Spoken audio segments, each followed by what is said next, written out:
Live from the Motor City, all the way to the Volunteer State. It's time for the Reckless Speculation Podcast, where we recklessly speculate the latest news in the world of sports. From college football to NASCAR, we've got you covered. And don't forget to stick around for the world-famous Bet Your Nuts, where we will give you your best bets to make the most money. Now sit back, grab your favorite drink of choice, and join Robbie Davis, Raj Mehta, Brandon Chain, and Tom Sloan. It's showtime.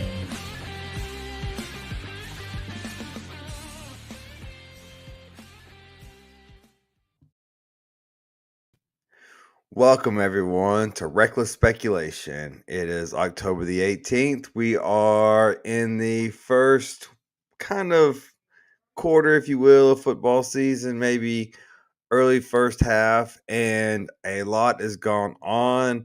And so we are going to walk you through here on college football show tonight. Before we get started, as always, please like, subscribe, follow our podcast. We have Reckless Speculation Podcast on Facebook, at Reckless Spec 1 on Twitter or X, Reckless Speculation Pod 1 on TikTok, and Reckless Speculation on YouTube. So please like, subscribe, and follow. We are brought to you by our advertisers, a law firm that's near and dear to my heart, Davis, Kessler, and Davis, that will handle any of your personal injury cases or your criminal defense. Hey, everyone can make a mistake, and you can end up arrested or having one too many drinks at the bar. Please don't drink and drive, but if you do, call us.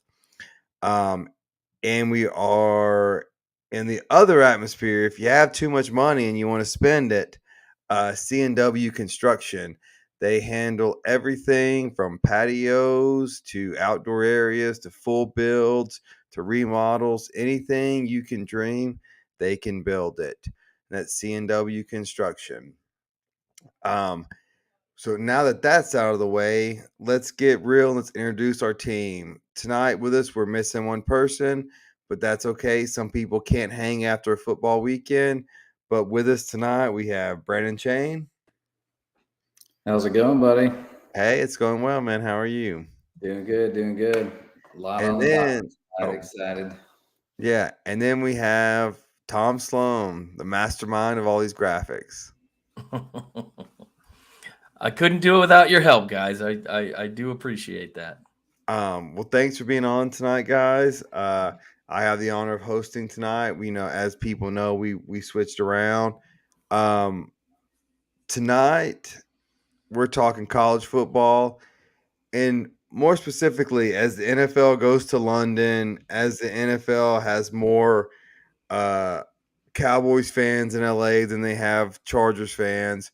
Let's talk about college football atmospheres. Get it right off the gate. Tom, you finally met, talk about meeting Raj, and then talk about the atmosphere in South Bend.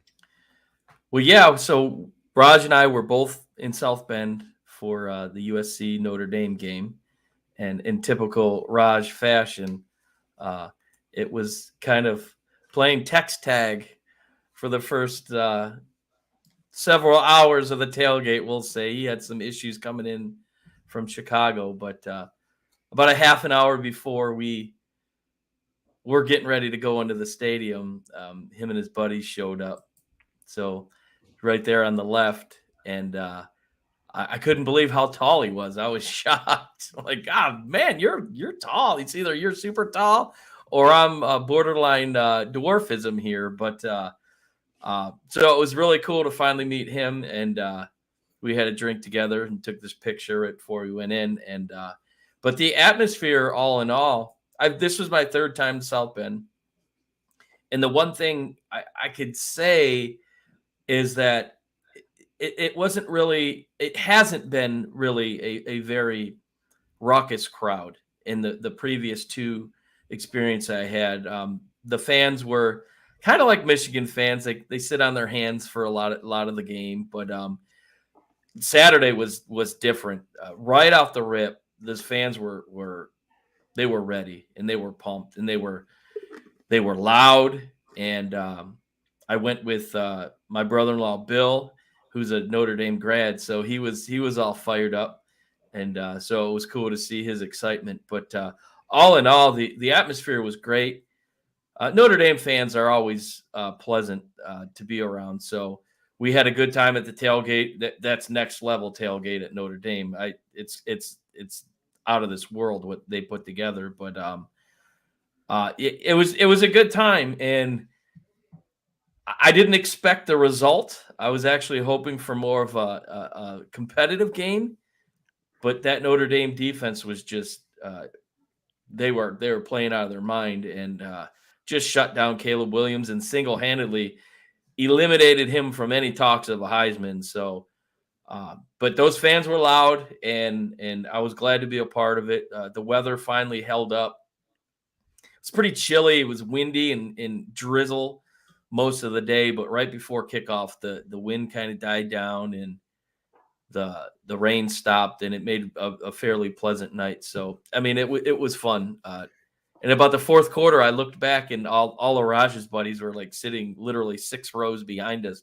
I didn't see Raj. I could only imagine he was already on his way back to Chicago. But so before, and we're going to talk more about Caleb Williams later in the show, Yeah. but true or false, did you tell Raj the game was on Friday to get him there on Saturday? No, but we were, I was texting him like Thursday, Friday. I'm like, hey, what's the plan? What are we doing here? And because we were set up for a tailgate, and it had like all you could eat and drink, all covered. And it was very sporadic. I got a text message at about, it was probably 10:30. Said they got off the train in Gary, Indiana. They were now on a bus, and he was sober, and he didn't know Gary, what the plan Indiana was. is an interesting place to get off the Yes, train. and my text back to him Yes. was Gary, Indiana. I go, what are you, fans of the Jackson 5? But apparently they had some issues on the track, so they had to unload the train onto a bus. Then they got them back onto the train, and then it still had issues, so they were late getting in. But yeah, I at one point I just took a picture of the gate we were in front of. I'm like, we're here. Yeah. If you want to join, but yeah, he made it. So. So Tom and Raj were in South Bend. I was in Knoxville over the weekend. A&M's first trip to Knoxville since they've been in the SEC. I'll tell you what, A&M is probably the most organized fan base I've ever seen. They came, they did a good thing in Knoxville. But it was checkerboard Neyland. It's just an awesome atmosphere. College football. It's near the top of the best right there. Like just Rocky Top blaring every first down. Checkerboard Neyland. Every A&M fan that I ran into enjoyed it. Was impressed. I've been to the 12th man. Kyle Field. I even saw on some Reddit today some A&M fans were mad that their kids were turned out to be Vol fans after the weekend.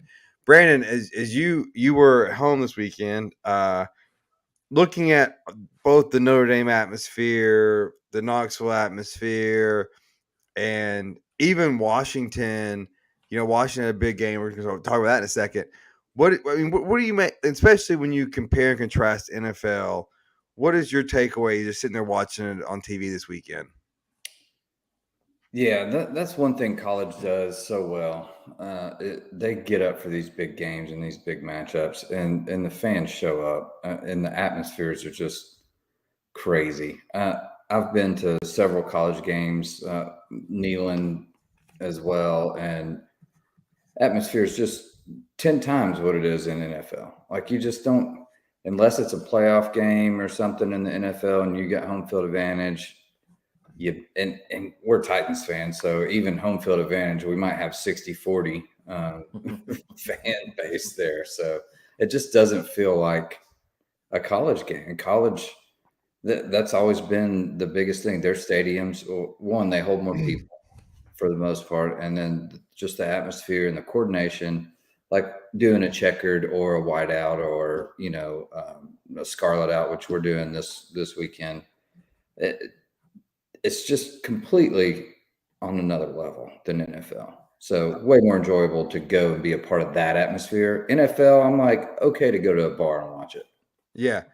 And this is an interesting topic, especially for this season right now, and both where Michigan and Detroit stand, and both where Tennessee and the Titans stand. And what I mean by that is, Brandon, right now what the Titans fan base is, and it's already struggling and it's moving more corporate. Yeah. And so we being Tennessee fans or Tennesseans, we're moving more towards college. I think the pendulum swinging back to college in Tennessee, where both and compare that with Tom, both the Lions and Michigan are both doing really well right now, but the fan base in Detroit for the Lions are way more hungry. Mm-hmm. If either of y'all want to comment on that, It's Tom, also with you. that's an Or old Brandon, go ahead.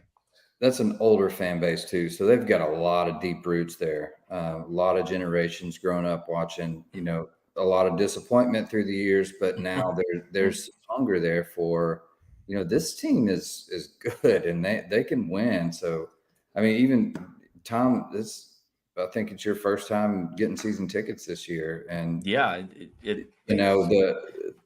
the Kool-Aid is being passed around all over Detroit. So, oh, it is, and I think you nailed it, Brandon. A disappointment.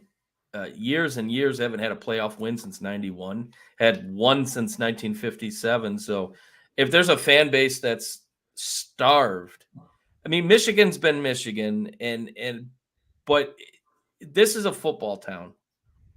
They call it hockey town.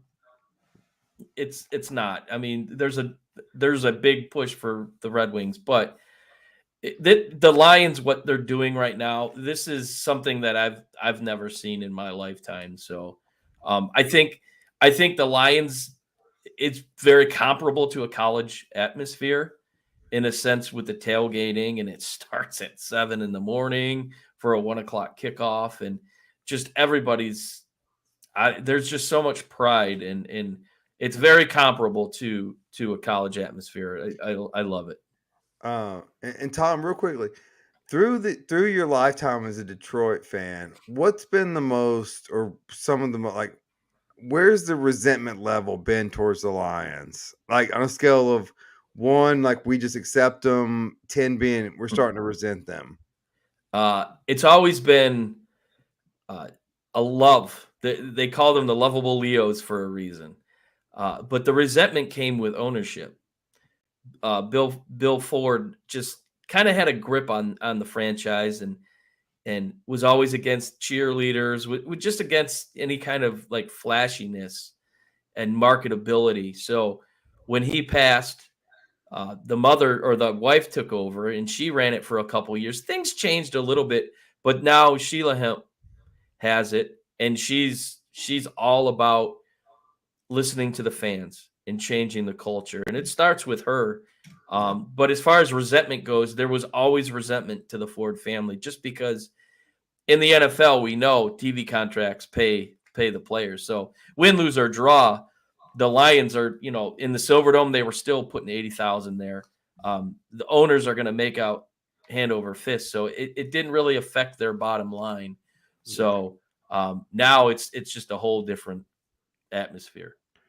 And then I know this is our college show, but I just segued into this. Brandon, you're in Nashville. What do you think, real quick? Lovable to resentment on the Titans, just 1 to 10.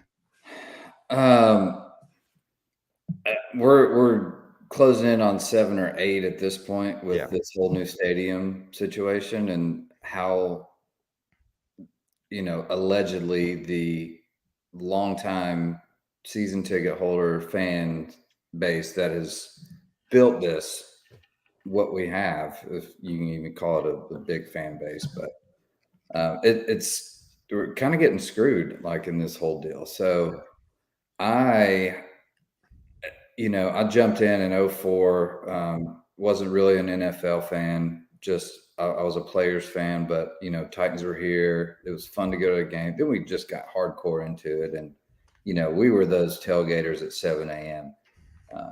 Every game, and I think I went like 5 or 7 years without missing a single game. But now I don't know if I'm even going to make a game this year, and it's. A lot of that has to do with, having a child and care and all that stuff, which changes everything. But also, I would try a little harder to make things work if, one, we had a good product on the field and, I was a little more enthusiastic about it. So. Yeah, I don't have a child. I haven't been to a game in a long time either. But speaking of stadiums and speaking of you guys being the Big Ten new members, Oregon and Washington put on a show on late Saturday night. Tom, you got it game of the year. It definitely was in my book so far. Mm-hmm. Those two teams showed out, and the home team won by 3. Takeaways, Tom, what did you think about this one? Just a classic. Back and forth. Everything you want in a college football game. Everything you want in a 7 versus 8 battle. The hype of both squads were real. Washington started out real fast. Oregon made their run, and had the lead late in the fourth. But I think it comes down to mistakes that aren't learned from. And Van Lanning, similar fourth down play last year, cost him the game. It cost him the game again this year. And I always say it. Don't be too cute. Don't be too cute, because it's gonna burn you. And here's the fourth down play, and they just it cost them. Washington takes possession in good field territory, and Michael Penix is the Heisman favorite for a reason, and he showed it in this drive here. Tom, now, does the decision to go for it bother you more, or the play call to roll a right-handed quarterback to the left and throwing off your body, or both? I'm going to go with both, because you could have pinned him deep with a punt, and they were going to have to go the whole field. So there's one, and then number two, I am not a fan of rolling out, period. I see a lot of quarterbacks rolling out, and I think that refrains a lot of plays from being made, because once you run out of real estate, you're screwed. And yeah, a right-handed quarterback rolling left, you're going to have to throw across your body. So, it wasn't the right play. There should have been some sort of play action, and he rolled maybe a bootleg. I'm old school. I love the play action bootleg. Everybody's collapsing in the middle, and the outside's usually open. That was not the case in this play call. So I think both situation was probably wrong. So Brandon, I want your overall takes of the games, and then when you finish that, I have an analytics question for you. So what was your overall takes of the game? It was a classic offensive battle. Two solid offensive teams, and I don't disagree with the fourth down play call. Like, that didn't bother me at all. It was to go for it, the choice to go for it, but the play call itself was horrendous. And as being a Titans fan, we've seen a few of those this year already on our end. But no, I mean, your off or your defense hasn't really done much to stop them. Like, so you go pin them down, it just wastes more time off the clock. I don't disagree with that play to go for it and try and get up there, but the play calls was not their best, not Lanning's best moment. So But overall, I mean, yeah, I agree. It's game of the year for me so far, and that's why we've been saying, for weeks that the Pac-12 is the best conference right now, and Yeah. we saw two of their top dogs just haymakers back and forth.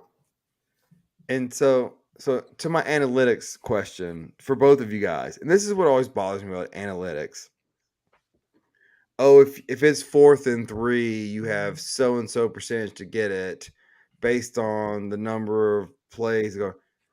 But it doesn't calculate your team versus this team, right? And so like in your setup versus their setup, like if you have a strong defensive end and you go for it 4th and 3, your percentages change. And like I get what the nationwide average is, but you have to coach your game, not what the statistical things around the country is. Do y'all guys agree or disagree with that? Yeah, go ahead, Brandon.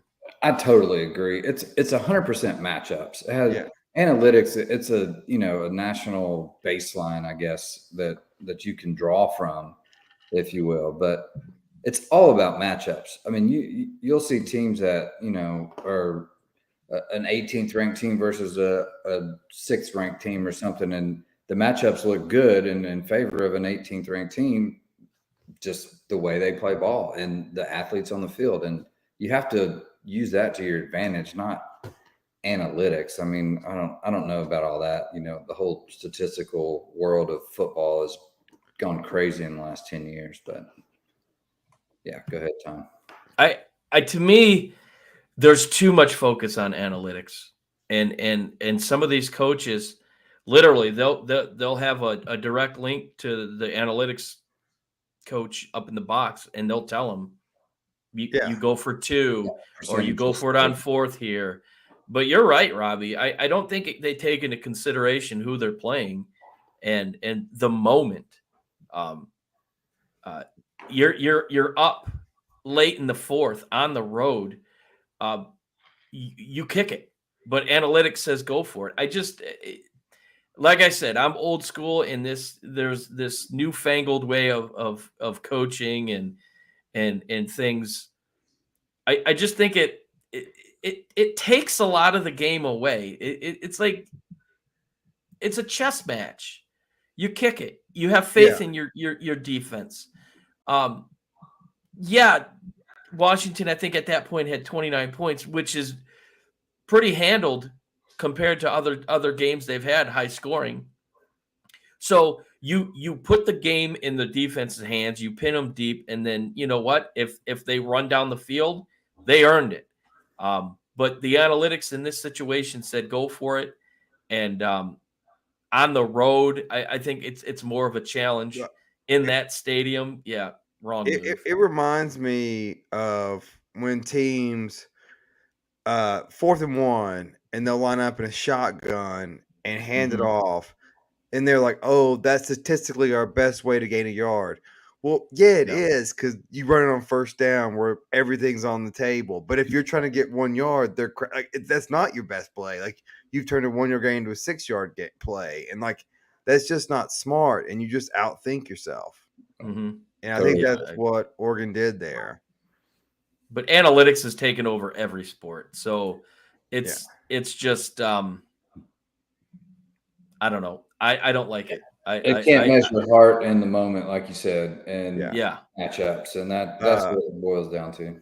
Yeah, and let's talk about heart. Let's talk about the Stanford Cardinal and everyone's favorite darling, who seems to have kind of fallen off a little bit, Deion Sanders and the Colorado Buffaloes.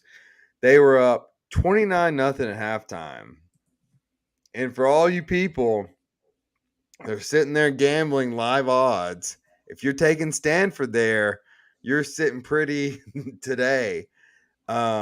Just a collapse at home. And what happened, Tom? What happened? Well, overconfidence. We have a very undisciplined locker room, as came out after the game, that Shedeur Sanders was on Instagram uploading his merch links to his account so people could buy his merch with a 29-0 lead. So who's in charge? This is interesting to me because I always felt like Deion had good control of the locker room and was very cognizant of the players and how they're representing themselves. Having a kid on social media in a halftime game, they thought it was Stanford and they could just coast in and do what they would normally do and win. And clearly that's not the case. And this is a bad Stanford team. This is not a your 1-4 Stanford team. Yeah, this is not your last decade Stanford team. This is a bad Stanford team. Yep. So the question now that I heard today was, has he lost the locker room? And then on the flip side of this here, you have Travis Hunter who came back. He played 88 snaps on defense and 68 snaps on offense. You're killing your best player. You're killing your best player. You have to pick. You have to pick what position this kid's going to play. And that's going to determine, how you're going to be successful. But they just don't have the depth. And we've talked at length in this show about how they've got good guys at number one, but after that, they're very weak. It's a new program, 72 new players. So I think it's a lot of things, but this is really who this team is. They came out of the chute hot. People got excited about them. But the reality is Vegas had them at 3.5 over/under for wins of the season, and they might not win another game. So I think this is really who they are. Really? No, this is who they are. So Tom, does Deion want Travis Hunter to be him too badly? I think he's trying to force too much out of him. I mean, he just came out of a lacerated liver, a month ago, and you're giving this kid almost 150 snaps at night. I just in that altitude as well. I mean, not every kid is conditioned, no matter what, to be able to withstand those types of conditions. So I think he's asking too much out of the few really good, talented kids that he really has. Yeah. And so, Brandon, I'm going to ask you what went wrong. I'm going to throw another twist on you. Deion is complaining about playing so late at night so the East Coast doesn't see them play. I think it's moving on to his players being like, hey, this isn't an important game because no one can see us. What do you think? I don't disagree with that necessarily. Deion's all about marketing and his brand and, putting that out there. And he's trying to do the same thing for the kids. So I get him saying that and, kids probably buying in. But you knew what you signed up for. You're on the West Coast, bro. Like, you're going to have these late games. Like, yeah. What is the complaint here? What he should be complaining about is how his team got too cocky at halftime and let a terrible Stanford team just beat the brakes off of them in the second half. I mean, just uncalled for. And again, it's a depth issue. It's a little bit of an ego, I think. Prime trying to stay in the prime light, and he is pushing these kids because he doesn't have anybody else. He doesn't have any depth. He's like, hey, you got to go back out there. That's tough, playing both ways. So I don't know. Again, they were flashy and they were the big headline in the front, but I agree with Tom's point.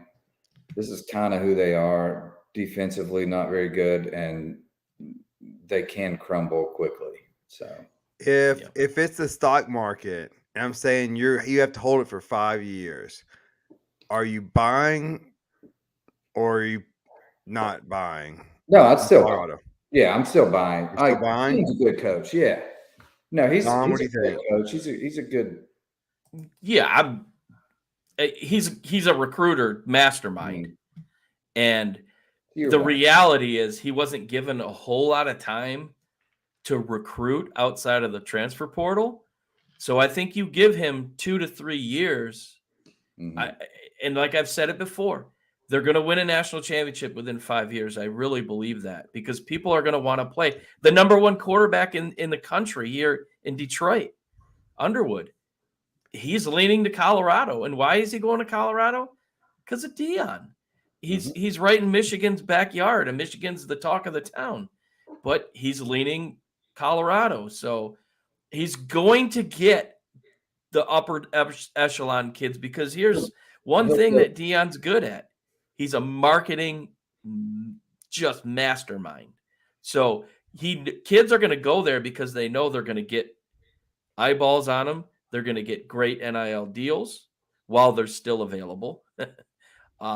They're just going to get recognition. So I think that things will be much better come 2 to 3 years from now in Boulder.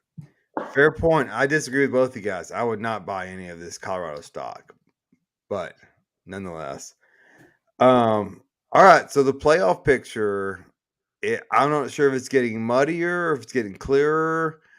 There's only 4 spots. There's about 8 to 10 decent teams. There's not a great team this year, I don't think. If you had to pick now, Tom, who are your 4 playoff teams? Right now, I would say Ohio State, Washington. I don't think Georgia's going to be in there because losing Brock Bowers is a massive blow that nobody. Side note, does he play again this year? No. I don't Why? think 4 to 6 weeks, there's no point. They're going to lose 2 games. To play again. They might lose 2 games in that stretch. There's just no point. He's won 2 national championships. He's the best tight end the last 3 years in football. He's going to be a top 10 NFL pick. There's no point. I can see Florida State squeaking in there if they can get past the ACC. That's a possibility. And then I hate to be biased, but I think Michigan's the best team in the country. But we're going to find that out here in a couple weeks. So it pains me to say Florida State, but right now, just seeing how the pundits and the talking heads just have an affinity for Florida State, I can see them squeaking in. But if Ohio State keeps playing the way they do, whoever loses the last Saturday in November, I think still have an opportunity. All right, Brandon, what do you think? Playoff predictions. Yeah. I mean, Ohio State, we've got to win this weekend. Obviously, this is you don't want to be third in the East and have a chance in the playoffs. So we got to take care of business this weekend. I think we do. So I like Ohio State in the 4th spot. I do. Michigan is the best team that I've seen day in and day out. I mean, they handle business. I know their schedule hasn't been the strongest, but they're still just dominating. So Michigan's my number 1. It's hard not to throw an SEC team in there, but I just don't think Georgia's going to be there. So, like, then what do you do? Then, you know what I'm saying? Like, Tennessee. Struggling there. Not with Joe Milton. Not with Milton. He's terrible. He is not good. Well, sorry, the Robbie. receivers have been terrible this year. They've dropped a lot of balls. Well, they lost a lot. I mean, say what you will, they lost a lot with it. No, they did, but a lot of talent last year. All the good programs did. Sure. So everyone's dealing with hardship. But it's hard to not put an SEC team in there. But I see if Georgia goes down, I can see a Florida State over an SEC team if they win it out. So I'm struggling between that right now. I definitely like Washington, Ohio State, Michigan, and it's a toss-up to me between ACC and SEC right now. Like who could slide in there? So neither of you guys have Texas or Oklahoma. Mm-mm. I think there's a lot of hype on Oklahoma. Even as much as Dylan Gabriel being number 2 for the Heisman, I'm not buying that either. I haven't seen enough. All right, so y'all have the exact same, different orders, but the exact same. I'm gonna go. I think Michigan's the best team I've seen all year, and then I still think the Pac-12, whatever they are, cannibalizes themselves. I think that's the best conference, but they're going to eat their own. I think each team ends with 2 losses, which doesn't mean they're not. They don't a two-loss team is very eligible this year. Yeah. It makes me. Y'all are going to call me homers, but here it goes. I think we're expecting it. No, I got UGA and Alabama. Both of them in the playoff? And I got Ohio State. I think this is just the Big Ten SEC takeover. I don't. Well, trust then you Florida know there's State. Collusion if that's the case. Yeah, that's where I stand right now. I keep betting against Ohio State. They keep showing me Michigan's impressive. Georgia has the easiest schedule. If Bama wins this weekend, they're sitting pretty for an SEC upset against Georgia, and they both get in. Yeah, this entire conversation will change next week. Yeah. Yes. It's definitive line drawn in the sand. Like Stephen A. Smith said in his A-list this week with the Lions being number 1 in the NFL. This list is fluid. So yes. I mean, it is fluid. And I don't know if it's possible they can get all 4, but the only way Bama gets in is if they run the table and win the SEC, because they're sitting at 11 right now. And I can see the committee throwing them in. Well, so this is my theory. What about LSU? If Georgia's undefeated and Alabama runs the table and they beat Georgia, how can you keep a 2-time defending champ out? No, one loss. I get that, but we're all hypothesizing Georgia's not going to be undefeated. Mm-mm.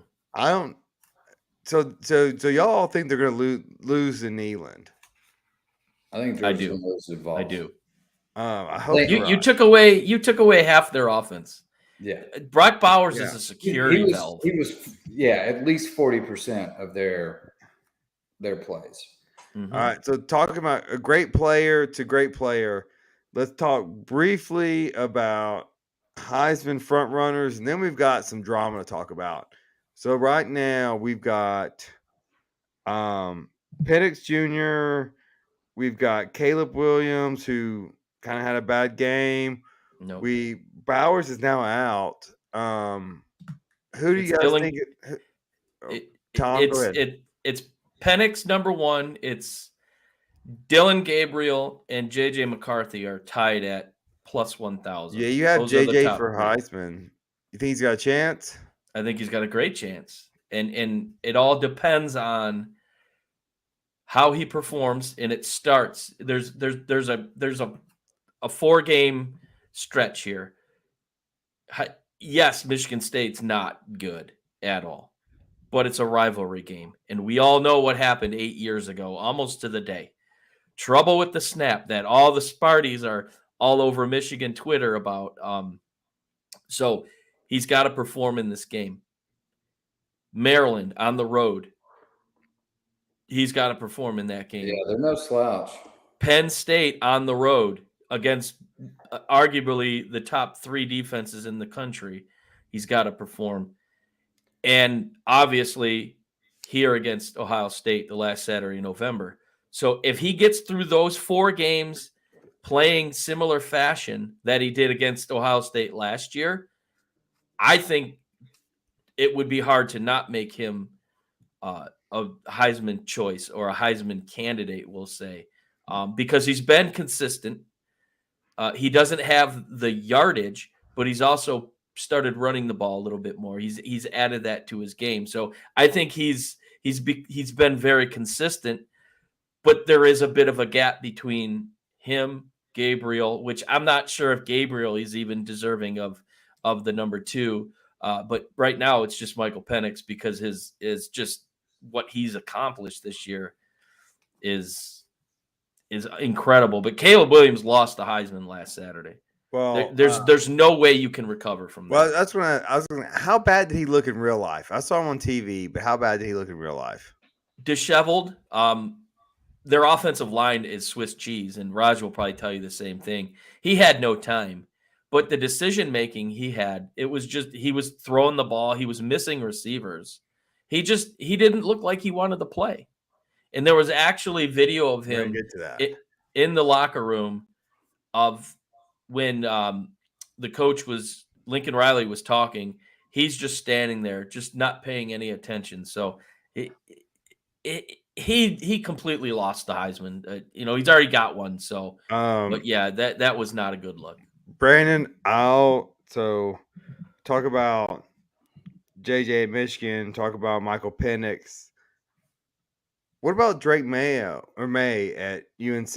He's putting up huge numbers. They're 12th in the country. He's looking good too. I love Drake May. Drake May actually had better numbers than Caleb Williams last year and lost the Heisman to him. Yeah. I love Drake May. It's North Carolina, so it's not a sexy, big football team, whatever. Yeah, Drake.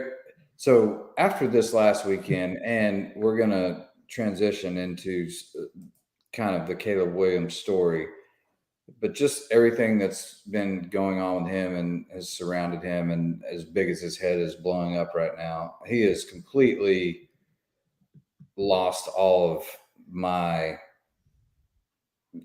thought of how good of a player he is. Yeah, he's a great athlete, but what kind of person is he? And he's kind of showing colors right now.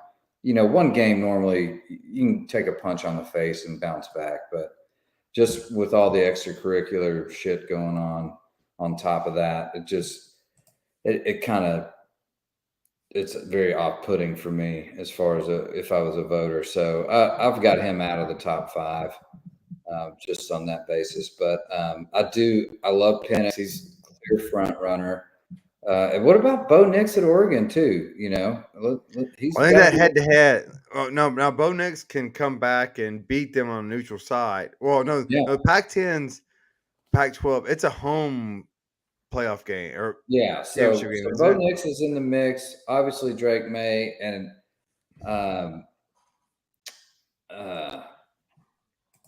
Jordan Travis from Florida State. Now, if they happen to, run the table and pull this out, like he's got to be in the conversation. McCarthy, I've got him at plus 2,200. I don't know where the plus 1,000. Maybe I'm old news or something, but he's been solid. I mean, he had one bad game this year so far. I think he threw a couple interceptions or something of that nature. But like I said, I mean, you can bounce back from that. He has added a little bit of yardage in the run game to his dynamic, so he's a solid quarterback. Michigan blows everybody out and wins out. I could definitely see him being, probably second or third in the Heisman finish. I put Penix in May 1 and 2. Here's Drake May right here. So, guys, this is something that I really want to talk about, and because this seems like a train wreck that is not getting off the tracks, and that's Caleb Williams. He has previously said he may not come out if he doesn't like who he's playing for. He's not going to sign unless he has ownership of a team. I'll give my thoughts after I hear y'all's thoughts. Brandon, I mean, this is a guy coming into – there is one league, and there are 32 owners. what do you make about his strategy, if there is any? So I think you said it best on one of our text chains. He needs to fire everyone around him that that's talking to him or is in his ear. The kid is talented, no doubt, but talent's only going to get you so far. You got to be a leader. You've got to. There's so many other characteristics and qualities that go into being an NFL quarterback, not just talent. And he almost seems like a punk kid right now, like trying to call his shots. Like, you're going to give me this. I'm entitled to this, blah, blah. Like, how did we get here? Like, it is a privilege to play in the NFL. Like, what in the hell is going on to even think you have the right to say any of this stuff? Like, I don't care if you won a Heisman or you're the second or in the race again. Like, you can't just go throwing demands out like that. Trust me. If you look at statistics, drafting a first round quarterback doesn't really bode well for NFL owners right out the bat. So ask Carolina how they feel about Bryce Young. Yeah, that's what I'm saying. Like, to give up ownership stake, like, this is a completely different game. Like, he is out in space somewhere, and he needs to fire everyone around him. I don't know what the hell's going on, but he's ruining his potential career in the NFL at this point. He needs to shut up and, show on the field what he's got and, let his agent do the talking or get a new agent, somebody better. But it's awful. This reminded me of the oldest, was it Lonzo or whatever ball kid it was? Oh, yeah. Like, Tom, what do you think about this? Like, I mean, it not only is it preposterous, it's just really stupid. Well, let me start by saying it's not confirmed whether this is a request to his or not, but the news did break this week that one of the stipulations is he wants a certain percentage of ownership. First off, there isn't one player currently in the NFL that has a stake with the team that they play for. Number two, there never will be a current or future NFL player that will hold any type of ownership stake, because when you allow that, now you're dictating your future as a player on that team. You're going to dictate whether you play. Hey, I'm going to play. Money. Yep. I'm getting this contract. I don't have to negotiate it because I'm owner. So that's a really slippery slope. But my theory as to why this might be the case is he might be scaring off potential suitors early on that he doesn't want to play for. Because like you said, Robbie, he's made it known that he may come back for his senior year. And the reason being, he doesn't want to play for a garbage team. So, which therein lies is a problem. Now you're you're questioning his character as a player, as a teammate. So that's a problem. So, ironically enough, this news breaks the week after he has the worst game of his football career, high school included. So, not a good look. I hope that isn't the case. And like Brandon said, if he's got a team around him that is encouraging him to talk this way, they have to be fired. Yeah, I just want to, one of a favorite lyric of mine: if you play stupid games, you win stupid prizes. Amen. Hey, Caleb Williams, you may think you're good. You may think you're the next coming. Hey, ask these 32, or no, ask Colin Kaepernick what happens when these 32 owners say, no, we're not playing this game. No, we want ownership. I'm going to lower my draft stats to get to a better team. No. They will not play with you. You will be out of the league. They do not care. They're not giving up ownership.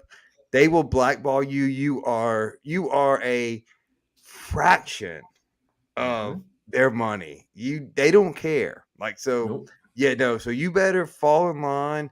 And hey, kid, get your money. You're going to make a fortune in the NFL. You will make generational wealth. Do not rock the boat. And hey, I'm all about rocking the boat, but at the same time, know your place. And it's a small window. I mean, imagine if someone came to you, Brandon, and was like, "Hey, I'm only going to do this brickwork if I have ownership of your company." No, Yeah. see ya. Like, You know how many other bricklayers I could yeah, find? right. The same exact point. Yeah. You know? Yes. It's For cheap. Yeah. So it's like, do not overplay your hand. Because like I know you're good, but I'll deal with the headache later. Like, yeah. So I mean, this guy needs to, like I said on text, fire everyone around him, rethink what you're doing. Hey, the Lions sucked for a decade. Now they're at least a third favorite to get to the Super Bowl.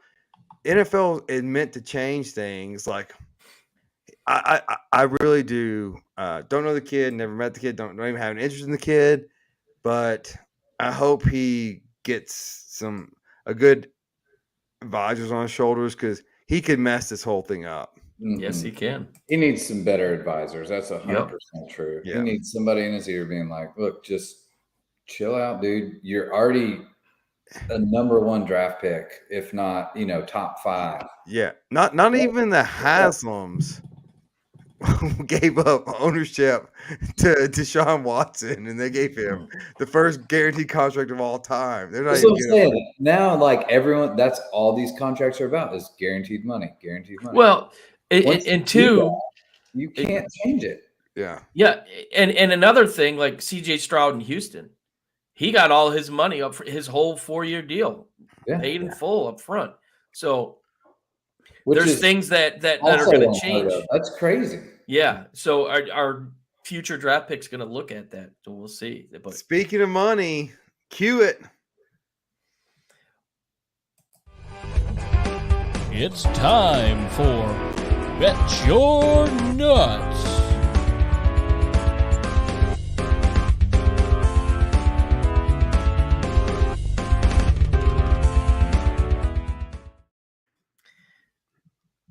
yeah, buddy. All right, boys and girls. Tom, do you how we did last week? You have it up there? I don't. I think I'll have to put it on. I'd have to put it on socials. Yeah, you did good. I think we were neck and neck for the most part. All right. Well, first on our agenda, Penn State at the Horseshoe. The Buckeyes -4.5. Brandon Chain, we're starting with you, and we're gonna follow your lead. Oh man, I'm nervous. This is outside of Notre Dame, which was a pretty big test for us early on, but I did see a lot of good things out of that game. I think we've gotten better since then. Penn State, again, hasn't really played anyone yet that I've been overly impressed with that could actually give them a fight. So I'm nervous about this game, but I have to be biased here. I'm taking OSU. Tom Sloan. Yeah, this game intrigues me. It's a noon kick, so that kind of neutralizes a lot of things. Damn Big Ten. Why do they do That's this? stupid. Why is this not a night game? This game, this should be the the primetime game. Michigan State should be at noon, but I'm actually happy it's at 7:30. Speakeasy's going to have a packed house, but no, I just think a noon kick neutralizes. I don't think you have an advantage either way. Ask Notre Dame about a primetime kick against Ohio State, but this game's close. I think through 3.5 quarters. And I just think Ohio State has a little bit better offense. And McCord he's put it together. He's played well on a stretch. They've got to get their running game going. And I'm not sure if this is the week that it happens because Penn State's got a really good defense. But that 4.5 is really interesting. But I think Ohio State can cover it. I think they can get a late touchdown to Stover or Ibuka. I think they're going to key on Marvin Harrison, and I've been a firm believer that there's more to the story with Marvin Harrison. He hasn't looked as advertised this year. I think there's other issues health-wise, but I'll take Ohio State to cover that. I can see it being a touchdown or a 6-point game. James Franklin built his reputation by That too. beating James Franklin's a Jones fraud. at Tennessee. Yeah. Butch Jones sucks. James Franklin loses all these big games Yeah. at home in the horseshoe. Give me Ohio State. I'd even tease this up to 11. Ohio State's going to blow Ooh. them out. This is I hope you're right.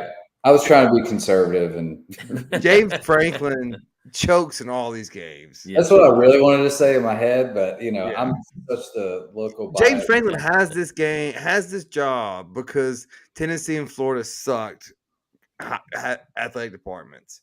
All right, next, from Brandon's heart to my heart, UT at Alabama. Alabama, this has been fluctuating 9.5, 8.5. I think it's at 9 as we stand here today. That's what we're betting it as 9 points. Tom, what do you got? I like Bama here. I have no faith in Joe Milton. If anyone's watched this show previously, How can we you cut know, his mic off? you know my disdain for Joe Milton because he played here in Ann Arbor. Control. Cut his mic. Cut the mic. Cut the mic. I have the power. But I think this is a game where Alabama's defense comes to play. It's a retribution game, as you experienced last year. So I think Alabama has had this game marked on their calendar for 365 days or whatever the number is at this point. So Joe Milton will not be able to have time to throw, and Florida showed that if you put pressure on Milton, he will make really questionable decisions. So even though Milroe is not that good of a quarterback, I think this is a defensive game. Turnovers, pick six, scoop and score. Give me the Bama Roll Tide. Brandon, tell him how dumb he is. Man, that was pretty convincing, Tom. Pretty convincing. I'm on the fence here, guys. I think I see this game playing out. Bama's secondary is not so great. Their front's pretty good, but their run game has started to come to as of late. So I think Bama kind of dominates the clock here. I think they run the ball really well on Tennessee. Keep it out of Milroe's hands as much as possible. That's their weakness. But if Milton can make a couple of accurate passes, I think they can get some chunk plays that surprise here. I think Tennessee covers. I think Bama wins. There we go. I have no faith in Joe Milton, if you haven't heard. I know. Hey, everyone. Listen. Everyone. Last week, if you watch the film back, there was a lot of either offensive line missed blocks or there were a lot of drop passes by the receivers. He did throw some pretty accurate passes last week, so there's a glimmer of hope there. They were in Knoxville. I wasn't. I was watching on TV. Hey, it's been 365 days. Nick Saban has studied Josh Heupel's offense. And it's been 365 days since Heupel studied Nick Saban's defense and Kirby Smart's defense. I'll tell you what. I don't love the quarterback situation, but I love our running game and I love our pass rush. I think these wide receiver screens, a couple open passes, Tennessee covers. I'll have my cigar ready just in case. Moving on next to now Tom's neck of the woods, Michigan in East Lansing plus 24.5. Big number in a rivalry game. Brandon, we'll start with you. It's a big number in a rivalry game, but it's also this year's Michigan State, and they are atrocious. Michigan rolls here. This is a no sweat game for them. I think I think they get up early, and it just kind of shuts them down. So give me Michigan. I'll go with Tom for last. I agree. I think Michigan's the best team in the country. And I'm not sure what the hell is going on in East Lansing. And this may be just a bloodbath. I'm going Michigan also, minus 24.5. Tom? Yeah, this is as I stated earlier, it's a rivalry that you just never know what team's going to show up. And in the past, some not so good Spartan teams have showed up and pulled out the win 8 years ago. 2 years ago, Michigan dominated in East Lansing and found a way to lose. Some questionable calls, but we won't go there. But this is a program that is absolutely in the tank. Who's their head coach? Nobody knows. They're holding on to hope of the thought that they saw Urban Meyer in East Lansing 2 weeks ago, which I can't imagine that happening. He said he's not one to coach. No. Michigan's defense week by week has gotten better and better, specifically the front defense. I think Noah Kim or whoever they throw out there, there's a freshman kid that's been playing. He's going to be running for their life. And this is a primetime game. There's been a lot of smack talk back and forth. This is the game for Michigan to really prove their superiority. 24.5. This is a 32 point game. Michigan all the way. All right, we're all on the same page there. All right, so next, Utah at USC. USC laying 7. If you can hear the tone of my voice, I'm surprised. Brandon? Utah all day. I'll keep it short and sweet. Give me Utah. You giving me points? I would take Utah minus 7. Mm-hmm. Tom? Yeah, I think not only Utah covers, I think they win this game. I think the hearts were absolutely ripped out of the chest last week in South Bend.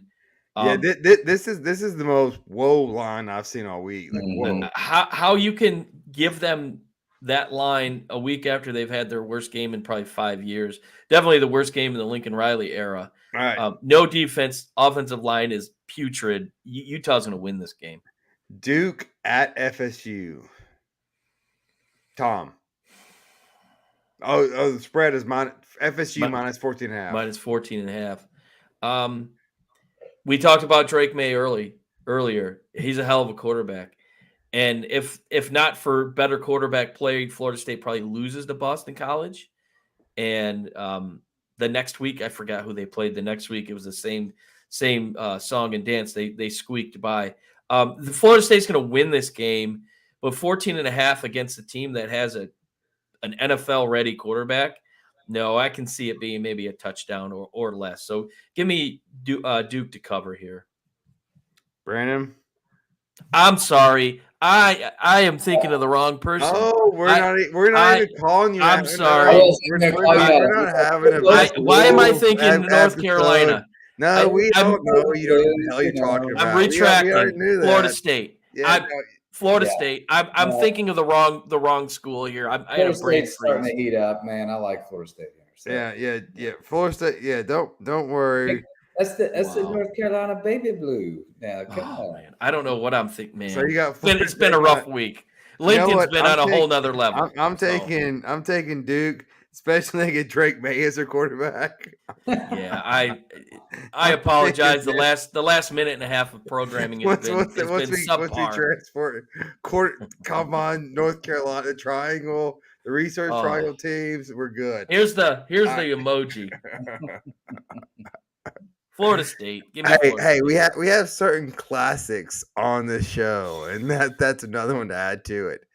All right, so this is the last one. We'll let Tom start with this because he'll mix and match ACC teams. Clemson at Miami +3. Clemson. All right, Clemson -3. Brandon? Clemson's garbage. Give me the U. Am I a +3?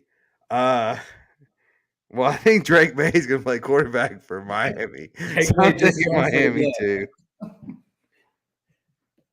How many hours between the games do we got? Do we have like 6 hours where you can get on a plane and transfer? Yeah. Hey, Tom's like, screw you guys. what do you know about the ACC? I know Drake May plays quarterback for everyone.